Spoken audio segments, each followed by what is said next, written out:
On ouvre Claude Code ou Lovable et on essaye de prototyper une idée. Le plus important, c'est de commencer. Tout ça, ça nous amène à une question de fond. Si tout le monde peut créer des logiciels facilement, si le code devient banal, alors la valeur, elle est passée où?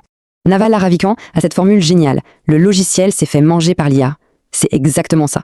Quand l'acte de construire ne coûte presque plus rien, l'acte de construire en lui-même perd de sa valeur. La valeur, elle a migré.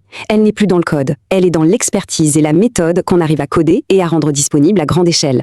On assiste à une sorte de fusion entre la puissance d'un logiciel et l'intelligence sur mesure d'une agence de conseil. C'est ça le nouveau terrain de jeu.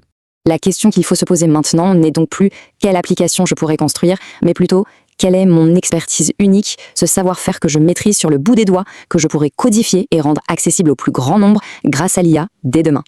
La réponse à cette question, c'est là que se trouvent les vraies opportunités pour les années à venir.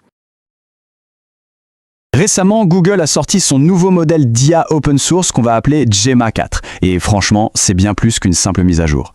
On parle ici d'un modèle super léger qui pourrait complètement changer notre façon d'utiliser l'intelligence artificielle au quotidien. Alors on va décortiquer ça ensemble.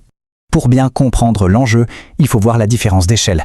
D'un côté, on a les mastodontes du cloud, des monstres avec plus de 1000 milliards de paramètres impossibles à faire tourner sur une machine normale. Et de l'autre, on a Gemma 4, une vraie fusée de poche avec ses 31 milliards de paramètres pensés pour tourner directement sur un ordinateur. C'est là que tout commence.